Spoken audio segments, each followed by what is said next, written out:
lagi dengan Madam. Semoga kalian sehat dan bahagia.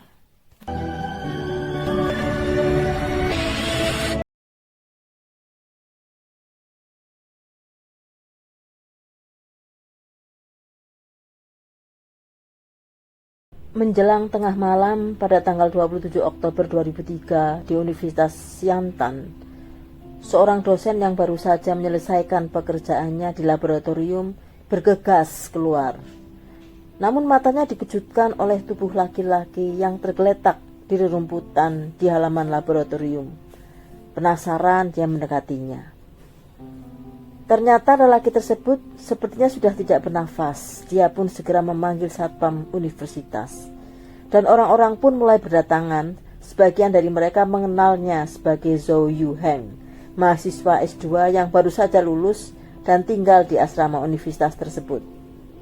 Zhou cukup dikenal di kalangan mahasiswa karena prestasinya dan pernah menjadi presiden perhimpunan mahasiswa Universitas Siantan. Dia meninggal karena kehabisan nafas akibat jeratan tali di leher. Seseorang telah menghabisinya.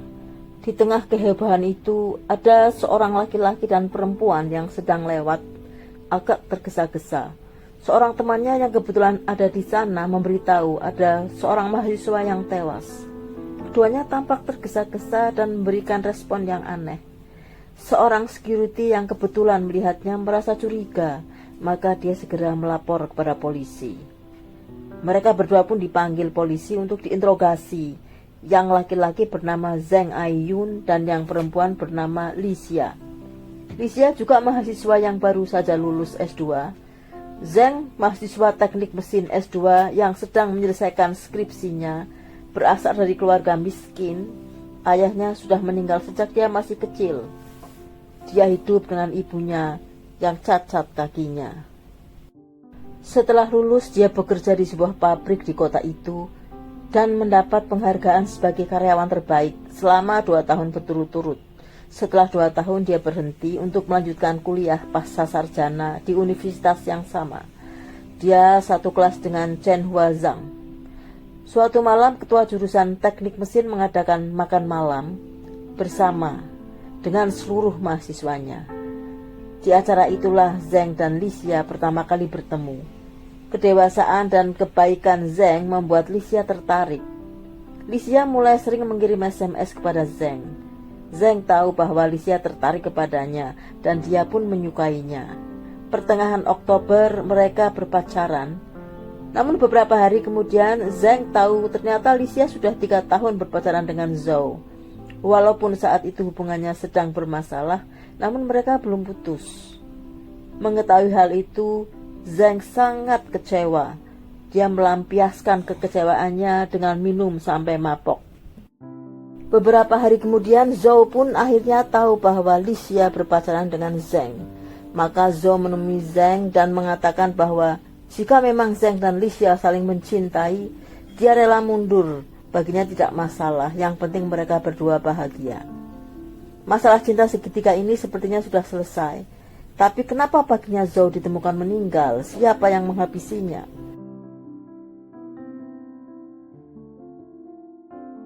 Tanggal 27 Januari, Zhou bersama Lixia makan siang. Zhou mengatakan bahwa dia sebetulnya tidak mempermasalahkan hubungan mereka yang sudah berakhir, tapi dia menyayangkan kenapa harus dengan Zheng. Menurutnya Zheng pernah melakukan hubungan badan dengan seorang mahasiswi lalu diputus begitu saja. Informasi itu pun disampaikan kepada Zheng. Tentu saja Zheng tidak terima karena hal itu tidak benar. Lalu Zheng menelpon Zhou. Mengapa menyampaikan berita yang tidak benar? Zhou pun minta maaf bahwa dia telah memfitnahnya. Katanya semenjak putus dengan Lixia hidupnya hancur. Dia ingin kembali kepada Lixia. Akhirnya Zheng mengatakan bahwa dialah yang akan mundur karena hubungan Zhou dengan Lixia sudah 3 tahun, sedangkan Zheng baru beberapa hari. Sebaiknya dia yang harus mengalah. Kemudian mereka berjanji untuk bertemu bertiga di perpustakaan. Saat itu Zheng dan Lixia datang duluan. 5 menit kemudian Zhou datang, ditemani oleh Chen. Zhou tampak lemas dan pucat. Setelah bercakap-cakap, Zhang menarik tangan Licia dan Zhou dan menyatukannya. Kembalilah kalian berdua, saya akan mundur. Kalian sudah lama bersama-sama, jangan sampai hubungan kalian rusak gara-gara kedatangan saya. Setelah ini masalah kita selesai, kata Zhang. Saat melihat wajah Zhou pucat, Licia mengatakan akan mengantar ke kamarnya. Tetapi Chen mengatakan, tidak usah, biar saya saja yang mengantarnya. Itulah kejadian yang disampaikan Licia kepada polisi. Awalnya hanya Zhang dan Licia yang diinterogasi, namun karena nama Chen disebut oleh Licia, Chen kemudian dipanggil untuk diinterogasi juga. Chen bercerita bahwa dia mengantar Zhou kembali ke kamarnya. Lalu pukul 9, Chen datang menemui Zhou dan mengajak ke perpustakaan setelah selesai dia pulang. Namun tanpa diduga, Chen mengatakan kepada polisi bahwa secara tidak sengaja dia melihat Zhang menjerat leher Zhou dengan tali hingga Zhou meninggal sekitar pukul 10.50 di laboratorium. Polisi langsung menginvestigasi laboratorium. Di laci ditemukan tali yang mirip dengan yang dipakai untuk mengikat leher Zhou. Bentuk talinya sama dengan luka yang ada di leher Zhou. Sayangnya di tali itu tidak ditemukan DNA-nya. Polisi juga menemukan HP Zhou di tempat sampah. Polisi menemukan tempat bekas minuman dan ada DNA Chen.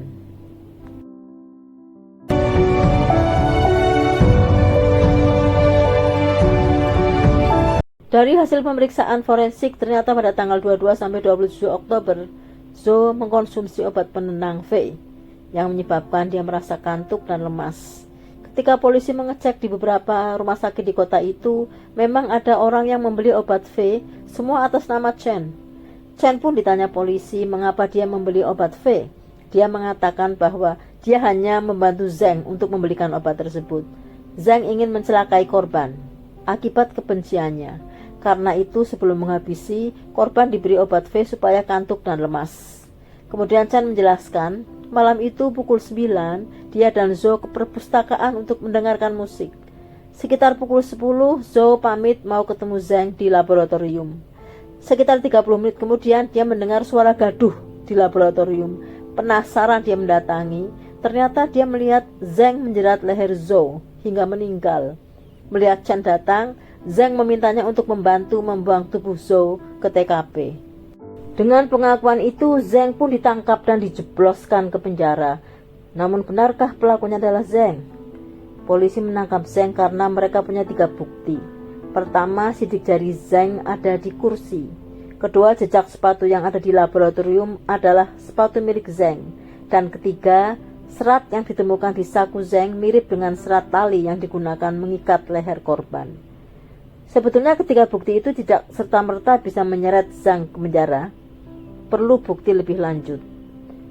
Zhang menjawab mengenai sidik jari hal yang wajar karena dia sering ke laboratorium. Sebulan bisa 20 kali.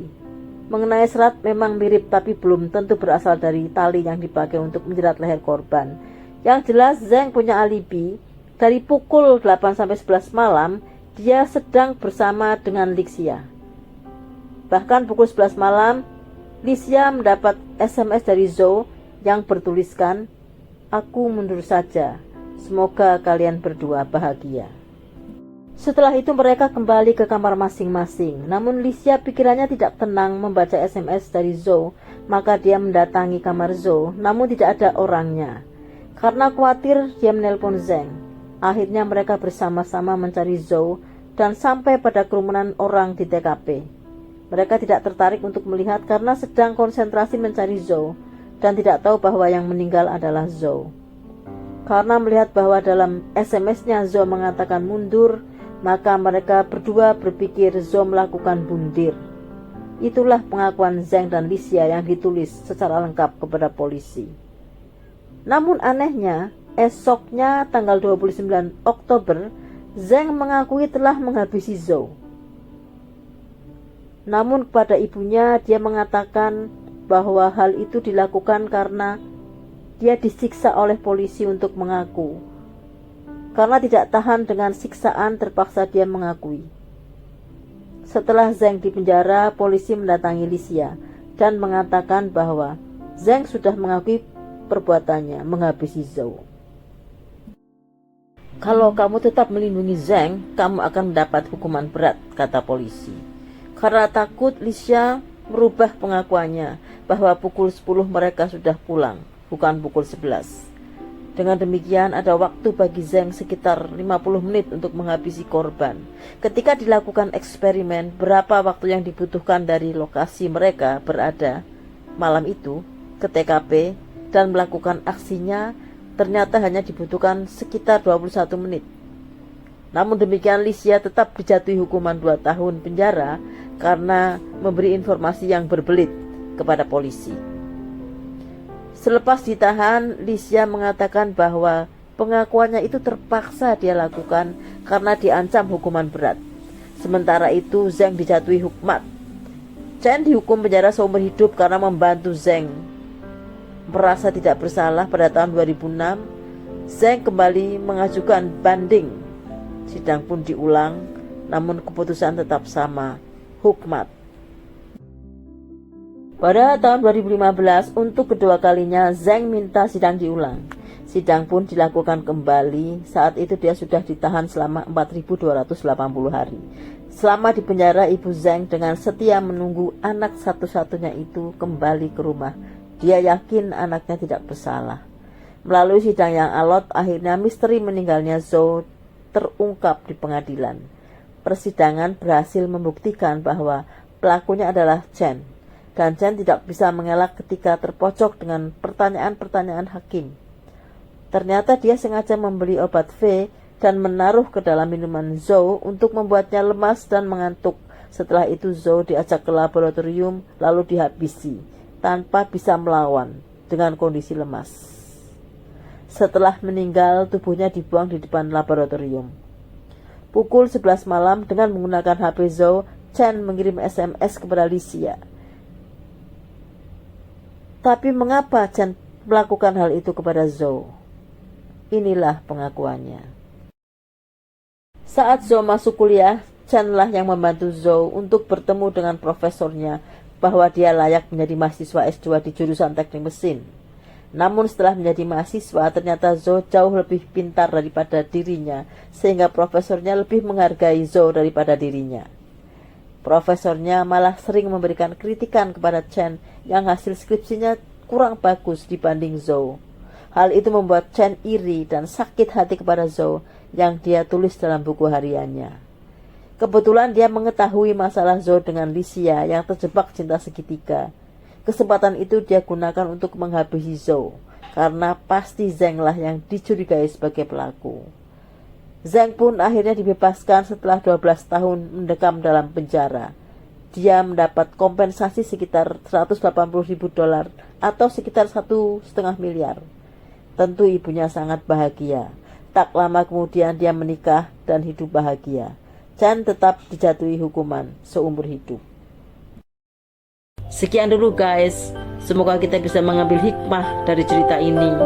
Dan terima kasih sudah menyaksikan.